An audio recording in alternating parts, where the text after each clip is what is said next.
The sky bled the color of spoiled meat. Rain didn't fall. It dripped, slow and thick, like sweat on a corpse.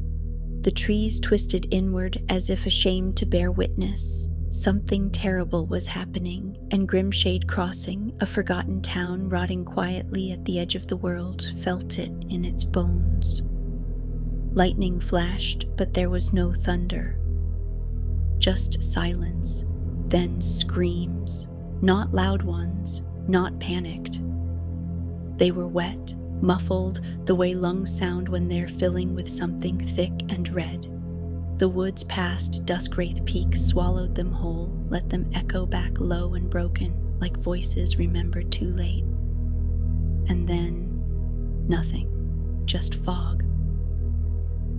2 nights earlier, Grimshade Crossing always felt like it was in mourning. The sky stayed gray, like someone had draped the clouds in funeral veils. Even the sun, when it dared show, seemed sickly and pale. Kira Lane lived at the edge of Crooked Pine Street, in a house that groaned louder than the wind. Next door was her best friend, Leah Crow, whose backyard faced the forest. They were both 18, both restless, and both drunk on the kind of courage that only comes right before something awful. They'd heard the stories all their lives. Don't hike past Duskwraith Peak. People vanish. They find them weeks later, torn apart, hollowed out. But the stories were old, blurry, told by trembling men in dive bars with missing fingers and eyes that wouldn't focus. It was easy to call them myths until the fog rolled in, until the birds stopped chirping, until a man was found 3 weeks ago, naked, bones shattered inward, his face contorted like he'd seen God, and screamed. That night they snuck out. No moon, no stars, just wet leaves underfoot and the slow, cloying breath of fog curling around their ankles. They didn't speak. It felt wrong too. The forest groaned as they crossed the rusted chain marking the start of Duskwraith Trail. A shadow flickered behind them, then vanished when they turned. "Did you see?" Leah began, but Kira was already walking faster. The trail narrowed, became more like a scar carved into the mountainside. The air thickened, the trees leaned close, whispering with leaves that never stopped rustling. The deeper they went, the harder it became to remember why they came. Then, something moved. Not animal, not human, something foreboding. A figure stood among the trees, long and pale and wrong in its proportions. It didn't move, didn't blink, just watched. Kira blinked and it was gone, but the air felt colder. Ominous, whispers followed them now, low, familiar, sometimes calling their names, sometimes crying. Leah's flashlight flickered, then died. That's when they heard it.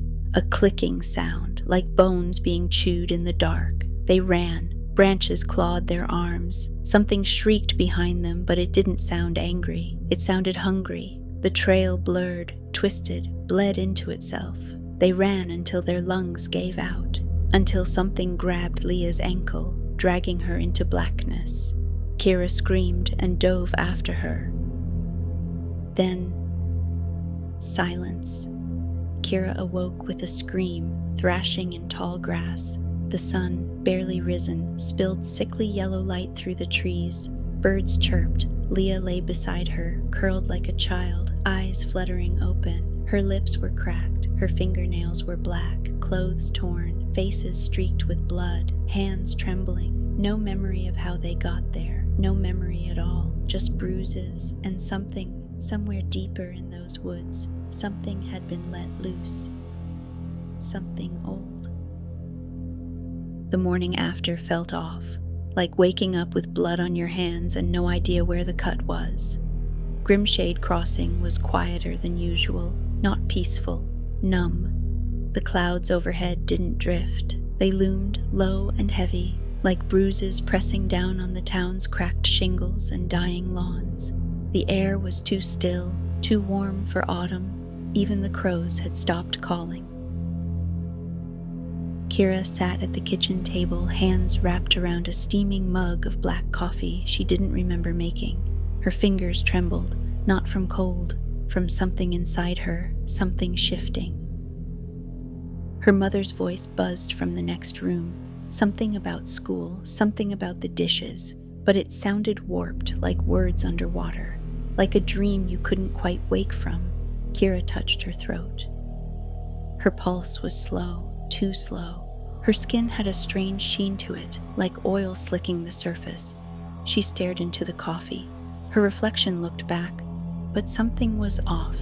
Her eyes, pupils too large, like a predator adjusting to the dark. She blinked. The image rippled. For just a second, just a flash. Her reflection smiled, even though she hadn't. Leah was worse. She stopped eating. Her eyes didn't blink as often. Her mom had cried during breakfast when Leah just sat, staring at her eggs like she didn't recognize what food was anymore. "She's just tired," Kira had told her own mom, but she was lying. She knew something inside both of them had changed. At school, people stared, not openly, but from behind locker doors, over textbooks, through bathroom mirrors. Kira felt their gazes like fingers pressing into the back of her neck. It wasn't paranoia, they were right to stare. She moved differently now, quieter, more fluid. Her footsteps didn't echo like they used to. And Leah, when she walked through the hallway, students stepped aside. One boy whispered something crude. She looked at him with a gaze like a blade, and he fell silent immediately, swallowing hard, color draining from his face. Kira caught sight of them in a window between classes, herself and Leah, and recoiled. The reflections were delayed, just by a second, but they weren't synchronized, and the dreams. Every night since Duskwraith, Kira dreamed of trees with black veins and ash-colored wolves with burning eyes, of voices chanting under the soil, of being buried and liking it. They both did. Leah came over around midnight. Her hoodie was soaked through even though the sky hadn't rained. "I can hear them," she said flatly, standing just inside Kira's room. "In the trees, in my bones. I think we carry them." Kira said nothing, because she'd heard them too. That hum, low, ancient, just beneath consciousness. Sometimes in the wind, sometimes in the floorboards, sometimes inside her dreams. "Do you remember anything?" Leah asked. "No, just flashes," Kira said.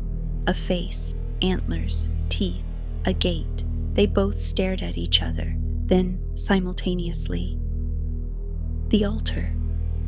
The word came out of both their mouths at once, and something in the room shifted. The lights flickered, the shadows deepened. Kira felt something in her spine click, as if a new joint had grown. She didn't scream. She smiled. Kira and Leah returned to the trail in daylight. It was different. Even the birds didn't sing. The deeper they went, the more they saw shapes in the trees. Black markings, piles of bones, twigs braided like talismans, and the sound, always just behind them, of something walking barefoot. They found an altar, old stone, covered in vines and blood, symbols etched into its base. One word stood out: Varagol. They didn't know what it meant, but when Kira touched the altar, her eyes rolled back, and she remembered. The screams, the chase, the thing in the woods, the whisper in her ear. "You are not prey, you are air." They were changing, fast, veins darkened, hunger clawed at their stomachs, not for food, for something warm, something living. They fought it, they hid it. But their parents saw, friends noticed, and something else knew. They were awakening, and it was coming. The library in Grimshade Crossing was a mausoleum pretending to be a building, tall, narrow, forgotten. Dust choked the air and the old lights flickered like dying stars. No one ever came here anymore, except maybe the shadows.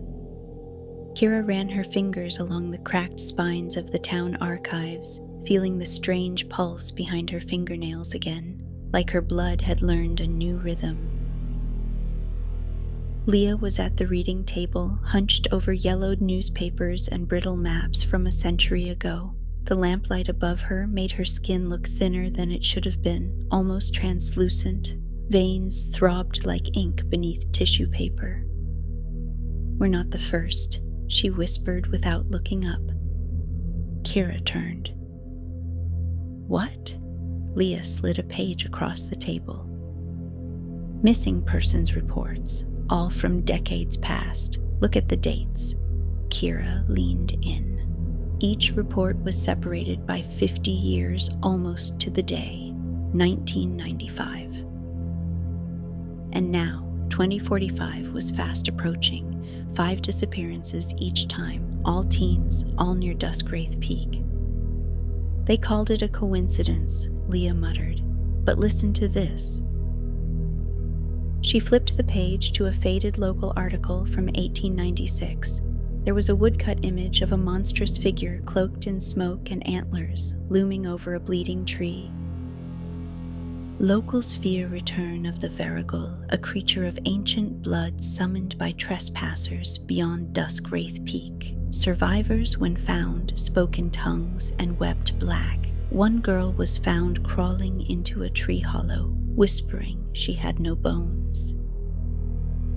Kira swallowed. Her tongue felt too thick. "Varigul," she echoed, the name bitter and metallic on her lips. "What is it?" Leah shook her head. "Every source says something different. Some say it's a spirit of the forest, others call it a vampire god, a demon with no origin, a hybrid of what should never exist." They stared at each other. They didn't say what they were both thinking. But they knew. Kira stood in front of the mirror and peeled back her shirt. Her spine looked different, higher. Too many bumps. She counted them. 27. Too many. Her teeth were sharper now. She hadn't eaten in 2 days. Nothing tasted right. But she wasn't hungry. She was craving. Behind her, the lights flickered. Her reflection blinked out for half a second. But she hadn't moved. Leah was changing too. She no longer slept. Her veins had darkened. In the mornings, she could see better than she should have. She began hearing whispers in places no one stood. In class, she stared out the window at the woods behind the school. The trees leaned toward her, like listening. And sometimes, she listened back. Grimshade Crossing had always felt stuck in time, but now it felt trapped. The air was thicker, nights came earlier, and every evening a sound would rise from the woods. Not a scream, not quite, more like a chant. 3 days after their visit to the library, Leah found a symbol burned into the sidewalk in front of her house. A triangle made of teeth, no scorch marks, no ash. It hadn't been drawn, it had been grown from the concrete. That night, she and Kira returned to Duskwraith Peak, not because they wanted to, because they were pulled. The trailhead sign was gone. In its place, a crude totem stood, twisted roots, strips of raw hide, something that might have once been human hair, and a single rusted jawbone lashed to the top. Kira touched the bone. It hummed at her fingertips. Behind her, Leah fell to her knees, convulsing. She vomited something black. It writhed. Kira didn't flinch. Something inside her recognized it, knew it, loved it. But then she heard it. A voice, faint and foul, coming from the trees. "My daughters, unfinished." She turned. Nothing there, but the woods breathed. They left in silence. Neither spoke of what they saw deeper in the trees. The carcasses hung upside down in the branches, the faces of the missing teens carved into the bark, the gate, a stone arch with no wall, no door, and no path, but dripping with what looked like shadow, made solid. And inside that arch, a shape watching. Across town, Kira's mother found her journal open on her desk, but it wasn't her handwriting. The page read, "They are not your daughters anymore. They belong to the Bloodwood now. They are growing teeth beneath their skin. They are the seed of the Varigul. When the gate opens, they will bloom." The words bled off the page, ink turning to mold. Beneath the forest, the Lord of Antlers stirred. Its ribcage opened. Something moved within it. Something with wings that didn't flap but dripped upward like ink. It had no face, only a mouth and too many eyes. Its voice rattled the bones of trees. The bloom is near, the vessel wakes, the airs ripen. The altar at the heart of the peak was lit now, not with flame, but with memory, and the memory was screaming. The dream was teeth. Nothing else, no color, no shape, just a sensation, endless teeth in the dark, gnashing slow, patient, ancient, a cold breath behind the ear, a whisper in no known tongue. Kira woke, gasping, blood dotted her pillow, her own. The town of Grimshade Crossing no longer felt inhabited. People moved like puppets, slightly off tempo, with blank expressions that flickered like static. Streetlights buzzed louder than they used to. Stray dogs howled at noon. The air smelled faintly of rust, even when the wind was dead. Leah hadn't slept in 3 days, not from insomnia. She simply didn't need it anymore. "I hear it," she muttered as she sat curled at the edge of Kira's bed, knees to her chest. "The altar, in my bones, like a second heartbeat." Kira sat across from her, fingers twitching against her thighs. "Do you feel it too?" Leah nodded. Her eyes were black, not the irises, the whites, clouded, changing. "We're slipping," she said, voice raw. "And something's pulling us deeper." Kira nodded. There was no denying it anymore. Their humanity was evaporating. Desperation led them to the one person in town who might know the truth. Old Myrtle, the blind woman who lived at the edge of the forest in a rotting yellow house that smelled of sage and smoke. They found her burning dried herbs in a rusted cauldron. She didn't greet them, just turned her milky white gaze toward the door before they knocked. "I warned your mothers all those years ago," she rasped. "But daughters of silence never listen." Leah stepped forward. "What's happening to us?" Myrtle said nothing. Instead, she reached for a thick book bound in something that wasn't leather. She placed it on the table. The Codex of Hollow Kin. Its pages whispered as they turned them. Each was inked in runes that burned the eyes if stared at too long. "What is the Varigul?" Kira asked, her voice shaking. Myrtle's cracked lips parted. "He's not a demon, not a god. He was the first tear in the veil.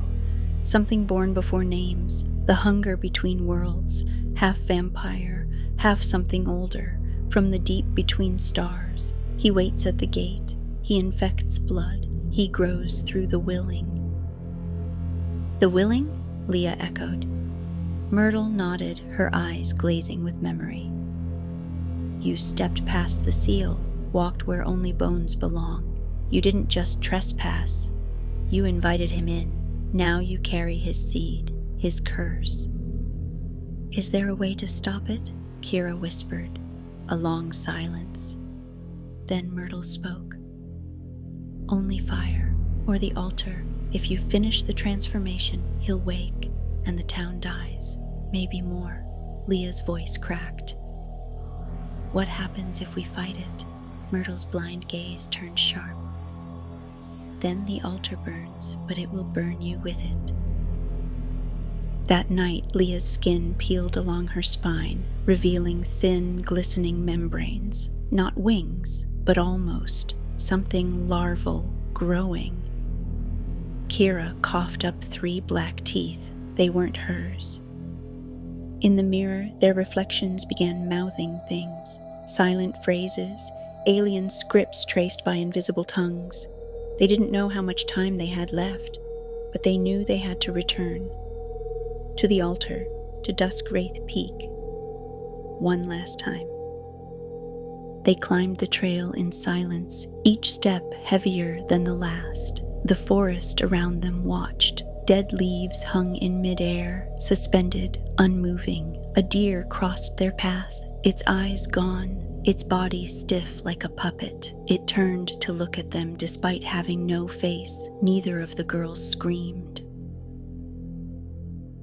By now, nothing seemed unnatural.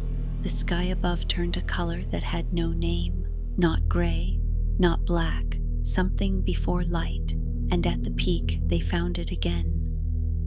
The gate, the altar, the bloodwood tree, and standing between them, him.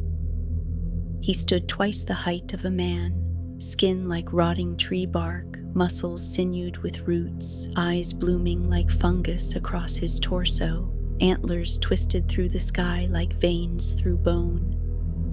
His mouth split down his chest, vertical, lipless, twitching. "You came home," he said in a voice that was every voice. Leah fell to her knees, but Kira stood. The hunger inside her screamed to join him, to kneel, to become, but she clenched her fists. "No," she growled. Something inside her snapped. The monster took a step forward. The altar cracked beneath his weight. "You carry me now. I live through you. Burn the world with my name." Kira grabbed Leah's hand. Together they stepped onto the altar stone. It lit from beneath, white, pure, painful. The transformation clawed at them, ripping their flesh, begging them to stop. They didn't. The peak screamed, the altar pulsed, and the Lord howled, folding inward, unraveling like roots torn from earth. The girl's blood ignited, turning black and gold, burning away whatever he'd placed inside them. The gate cracked, collapsed, and then silence. The girls woke at dawn, lying in the ash of what once was the altar. Their skin was whole, their eyes normal. The mountain was quiet, no more whispers, no more hunger. Back in Grimshade Crossing, things were still wrong. The clouds hadn't moved in days. The shadows under houses grew longer, even at noon. And late that night, when Leah opened her closet, there was a new mirror inside. One she hadn't put there, and in its reflection, she wasn't alone. Something stood behind her, smiling. The gate had been closed, but not sealed. For 2 days, nothing happened. No whispers in the woods, no blood on their sheets, no missing time. Kira told herself they had won, that whatever the virago was, it had died on the altar, burned away with the last of that ancient hunger. She told herself the strange light in Leah's eyes was just the sun, that the shape in her peripheral vision was nothing. She told herself a lot of things, and every one of them was a lie. Not overnight, but slowly, wrought in motion. The town smelled different, something under the asphalt, like wet bone and wilted lilies. The air had a weight, pressing down like the sky was sinking. Windows reflected people standing still, but when you turned, no one was there. Phones glitched, radios crackled with voices in reverse. One morning, the school bell rang 6 times before it melted into a sound like someone crying through static. Even people changed. Mr. Halbrook, the science teacher, now wore gloves every day and blinked sideways. Maya from geometry smiled too wide and didn't stop even when her lips bled. And when Leah's dog barked at the hallway mirror, he didn't stop until he collapsed. It started 3 nights after the altar burned. Leah would wake to find the new mirror across her room. Even though she swore she hadn't bought it, she moved it, threw a blanket over it. Once she left it outside in the rain. It was back the next morning. And then the reflection changed. It mimicked her until it didn't. One night, her reflection smiled. She hadn't. Another night, it looked toward her closet and tapped the glass. Kira had begun having seizures. Doctors found nothing wrong, but something was scratching at her insides, like tiny claws beneath her ribs. She sometimes woke standing at her window, whispering in a language she didn't speak. One night, she carved a symbol into her wall while asleep, a triangle made of teeth, and when she blinked, her eyes stayed closed, but she still saw. Leah began documenting everything, obsessively, times, sounds, the way the moon never moved anymore. But the journal started writing back. Pages turned themselves. Ink bled into patterns she didn't remember drawing. Spirals, antlers, open mouths. One morning, she found the journal open to a single page, scrawled over and over in black ink. You closed the altar, but not the gate. The Varagul has a new vessel. A door is a mouth, and mouths remember hunger. She slammed the journal shut, but the ink had stained her fingers, and it didn't wash off. It was Kira who first heard them again, not from the woods, but beneath her bed, whispers that curled like steam from a boiling place beneath the floorboards. She pressed her ear to the floor and heard a heartbeat, not hers, not human, and then the whispering spoke a name. Leah. They met again on the street at midnight, beneath the dead traffic light. No words. Kira opened her coat and showed Leah the mark growing along her side, veins that had rearranged into roots, pulsing under the skin like they were feeding from something. Leah nodded, silent. I think, Kira whispered, we didn't destroy him. Leah's eyes were shadowed, distant. We just passed him on. They stared at the sky. It had been the same color for days, bruised gray, unmoving. The clouds no longer drifted. They watched. What if... Kira began, but stopped. She didn't want to say it. Leah said it for her. What if we're the gate now? That night, Leah stood before the mirror, and this time her reflection spoke. Not in words. It opened its mouth, and from it came the sound of the altar burning, and then a second face began to rise behind it, emerging like a tumor from its reflection, tall, too tall, antlers twisting sideways like fractured ribs, a mouth stitched across its chest, wings made not of feathers but teeth. The Lord had survived, but not in flesh, in reflection, in the after-image, in the girls. The next morning, Leah's parents found her standing in front of the mirror, still as stone. Her eyes were white. She whispered, "He's inside the walls now. The mirror was only ever the window." They tried to shake her, but she only smiled. We burned his altar. Now he builds one inside us. Kira's final dream of the chapter. She walks into the woods again, alone. The trees part for her. At the base of the mountain there is no gate, only a mirror, the size of the sky. Her reflection steps forward, smiles, and whispers, "You are not the hero of this story. You are the ending." The town was no longer Grimshade Crossing, not really. Something had shifted. imperceptible to outsiders, but suffocating to those who'd grown up beneath its slate-gray skies. A smell lingered in every home now, damp stone, old blood, like the scent of a forgotten cellar just beneath the floorboards of the world. People still smiled, still walked their dogs, still took their kids to school, but the mirrors were covered, every one of them, by instinct. Kira and Leah couldn't sleep anymore, not because of fear, because their bodies didn't need it. They'd stopped casting reflections entirely 2 nights ago. They didn't speak of it, didn't speak much at all now. Words felt wrong, like feeding something every time they opened their mouths, but they both felt the same pull, an ache behind the ribs, a magnetic hum beneath their feet, a tugging in their blood. It was calling them, and this time it wasn't the peak, it was below.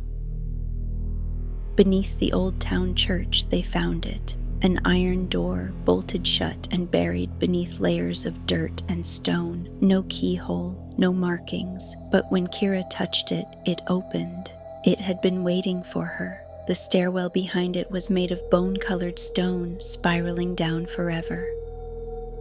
No torches, no light, but they could still see. With new eyes, deeper than human, they descended. At the bottom, they found the source, not an altar, not a god, not even the varigle. A womb. A pit of thick black ichor that moved with breath. At its center, a cocoon, pulsing like a second heart in the earth, wrapped in veins of mirror glass and bone. Inside it, something twitched, something still forming. Leah stepped forward, dazed. It's not him, not yet. Kira's voice was barely human. It's what comes after. The cocoon shifted, slow, deliberate, and from inside came the sound of laughter, not malicious, not cruel, just hungry. They weren't infected, they weren't cursed, they were vessels, carriers, not of the varigle, of its offspring. The altar hadn't killed it, the fire hadn't burned it away, they had burned the shell. But the seed had already been planted, and now it was hatching. That night, everyone dreamed of the same thing, a sky made of glass, cracking, blood dripping upward, and a name they couldn't pronounce echoing from the sun. Mothers woke screaming, dogs refused to leave their crates, every mirror in town shattered, except one. Kira found Leah at the edge of town the next morning, silent, pale, eyes like wet stone. She handed her a piece of paper torn from the journal, just one word. Soon, and then walked into the woods, never looked back. Kira returns home, alone. She steps into her bedroom. The mirror she shattered 2 days ago has reformed, perfectly.